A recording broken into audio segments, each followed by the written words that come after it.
Magandang hapon po sa lahat ng utang sa whole wide universe. Ito po ang inyong albularyo, ang inyong albularyong tasyo na nag-aanyaya sa inyo na sana po magustuhan nyo ang gagawing video ng inyong albularyo.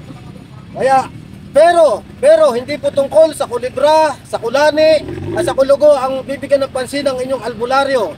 Kaya tara, samahan nyo po ang inyong albularyo sa kanyang magiging journey mula sa kilometer 0 ng ating pinakamamahalin ng bayan. Tara po! Ang inyong albularyo ay magtatanong, mag-uusisa at mang-uurirat. Tara po, tara! What's up mga kalbularyo? Magandang araw po muli sa lahat ng mga kalbularyo. Nandito na naman po ang inyong lingkod upang handugan niya kayo ng panibago ng video. And for today's video nga po ay continuation pa rin ito ng kanyang Tarpaulin Politics serye na pinamagatan naman niya ngayon, Tarpaulin Politics Das Grave Injustices. At ang tatalakayin po ng inyong albularyo ay tungkol sa platform of government ng magkakapatid na tulpo na tinatawag nilang kakampi ng mga inaapi. Bakit po kaya sa palagay nyo ay patok na patok sa mga Pilipino yung ganong platform of government ng magkakapatid na tulpo na siyang naging dahilan pa nga na yung panganay nilang kapatid na si Idol Rafi ay napunta sa na kung tawagin ng mga Pilipino ay napunta sa Senado? Bakit po kaya sa palagay nyo ay napakalakas na plataforma de gobyerno na yan ng mga tulpo na siyang naging dahilan kung bakit napunta sa Kongreso yung isa nilang kapatid? Dahil po kaya sa patuloy pa rin pamamayani sa bansa natin ng mga injustices o yung tinatawag nating mga injustisya, wika nga natin, mga injustisya sa ating lipunan na kaya nandyan pa rin hanggang ngayon yung tinatawag nating Communist Rebellion na yan, na na-outlast na nga yung founder nila na si Kajoma, na maging yung pinaglalaban ng mga kapatid nating Muslim dun sa Mindanao na ancestral domain ay mukhang hindi pa rin na-address ng tuluyan ng Imperial Government ng Manila. At mabalik po tayo sa mga tulpo, brothers. Bakit po kaya sa palagay nyo ay nagiging kaakit-akit ng gusto sa mga Pilipino yung sistema ng hustisya na ipinagkakaloob ng rapid tulpo in action sa mga kababayan natin na hindi makakuha ng katarungan kung papadaanin pa sa hukuman para dumaan sa isang legal na usapin, lalo na nga dun sa mga walang kakayahan para makakuha ng serbisyo ng isang maayos na abogado.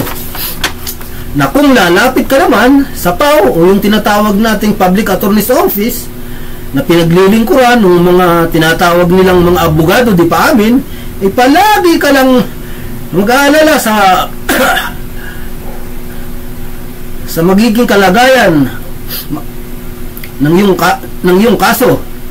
Kaya tila naubusan ng option yung mga kababayan nating mga naapi, kaya napipilitan silang dalhin yung kanilang reklamo sa rapid tulpo in action, na ang kalimitang nangyayari matapos ipahaya sa publiko yung inireklamo ay mismong si rapid tulpo na rin ang nagiging prosecutor at tukom at the same time, para lang makapagkamit ng hustisya yung mga kababayan nating mga tinatawag na downtrodden o yung iba nakaranas ng mga pagmamalupit sa ating mga kapulisan at iba pang mga opisyal ng gobyerno. Bakit po kaya nangyayari sa bansa natin yung tinatawag na tulpo phenomenon?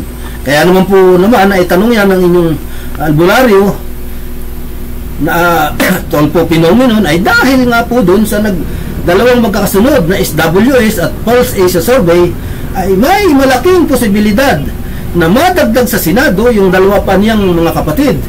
Yung isa, kapareho yung platform of government na kakampi ng mga inaapi. Din ang mababasa mo sa mga posters na nakabandera ngayon sa kalye, na ang pinoportray nga po ng tatlong magkakapatid ay sila ang champion or saviors ng mga naaping mga Pilipino, but in total reality naman po pinupuhunan nila at sa kanilang mga political careers yung mga ginagawa nilang pagtulong sa mga Pilipino.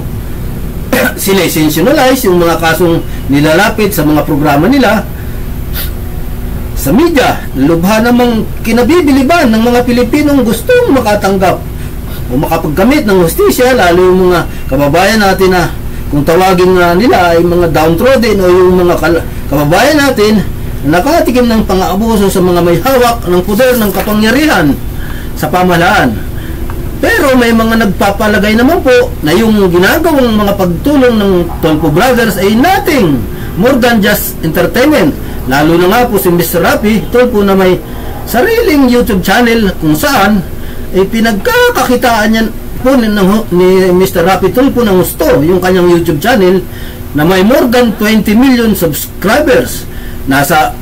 Nasabi nga po nila ay tila isang malaking spectacle o panoorin o isang palabas na kinaaliwan o kinalilibangan ng mga Pilipino by means of exploiting the misfortune of ordinary people para sa ratings at pinagkakakitaan niyang YouTube channel.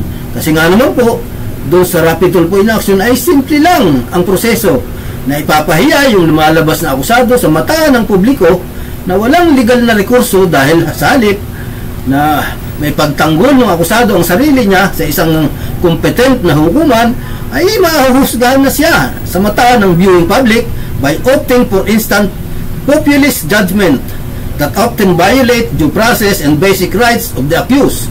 Na yung mga akusado ay nariresolba na yung mga issues sa pagitan ng mga akusado at ng nag-aakusa at akusado ay nariresolba sa pamamagitan ng pagpapahiya sa akusado sa mga viewing public sa halip na daanin ang usapin sa hukuman.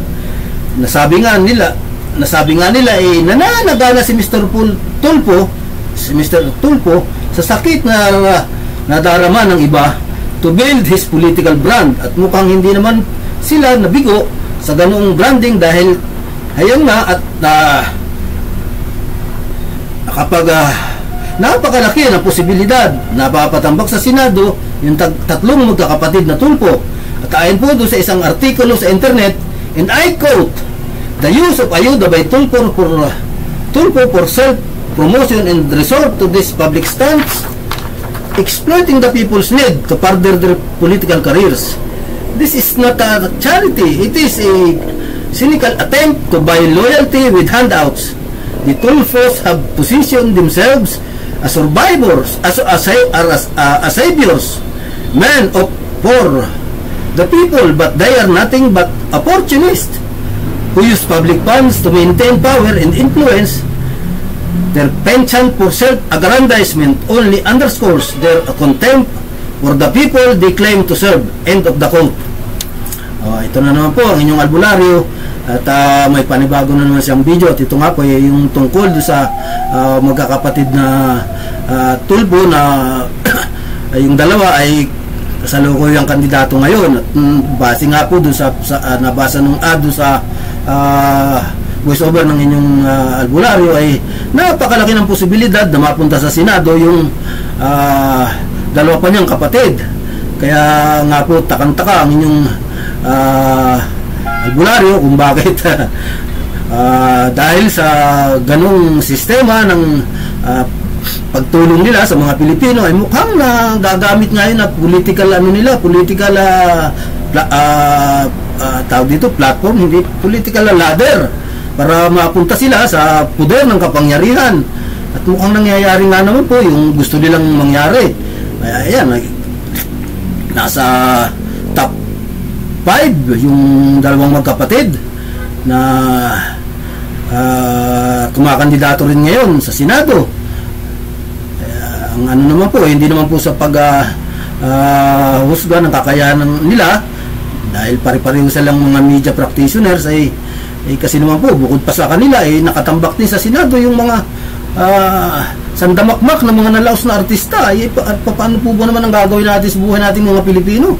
Kailangan nating mga Pilipino ang maayos na legislation para kahit paano isumulong itong bansa natin.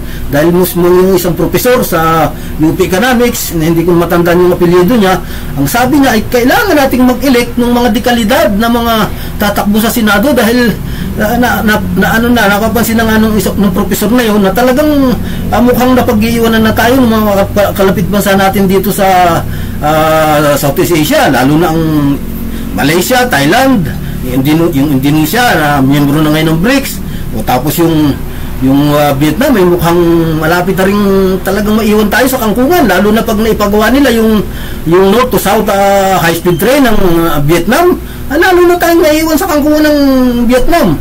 Nagagastusan ng Vietnam ng nasa $72 billion yung high-speed train nila.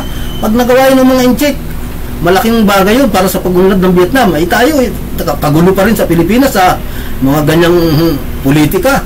Kaya mukhang nakakaano po talaga ang sitwasyon ng bansa natin. Hindi naman po sa pagiging alarmist itong ginagawang video ng inyong albularyo. Kaya lang ay siyempre na ano po yan at tabayanan na araw-araw ng inyong albularyo, yung nangyayari yan sa bansa natin na ganyan nga ang sistema na ginagamit na political ladder, yung kasikatan nila sa media, hindi naman po sa pag-ano ng kanilang pagtatasa sa kanilang kakayahan, ano po ang magiging kontribusyon naman nilang maayos sa legislation ng ating higher chamber.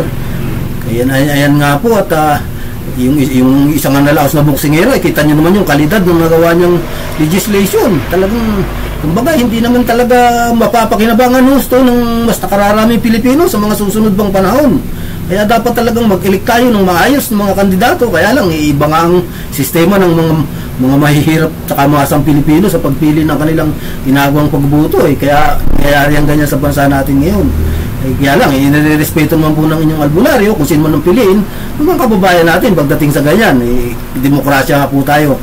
O ito po, at matatapos na naman ang video ng inyong albularyo at mag-iimbita po sila uli sa inyo. Sana po ay magustuhan niyo itong video ginawa na ito ng inyong albularyo, at paki-like, paki-subscribe po, paki-comment nyo doon sa ATTV, Albularyo Tasyo TV, para kahit pa paano po ay may kunting ganansya ang inyong albularyo para gumawa pa ng mga ganitong klase ng video. Marami pa pong binabalak gawing video ang inyong albularyo tungkol sa ating pinakamamahal na bansa, para kahit pa paano ay ito siguro ang talagang papel ko na kailangan gawin sa mundo, ang masabi ang dapat masabi sa ating lipunan, para kahit pa paano naman ay magkaroon din ako ng kahit kunting kontribusyon. Kung kontribusyon nga matatawag ito naman po ay para din sa kinabukasan ng ating mga susunod pang salinlahi, yung magiging kapwa-puhan natin.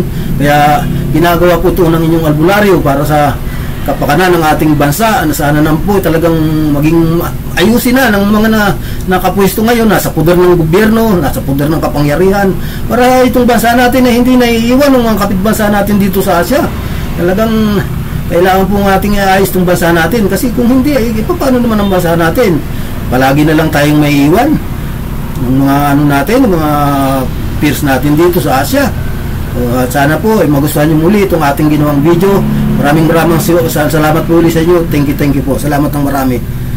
Thank you very much po. Thank you very much.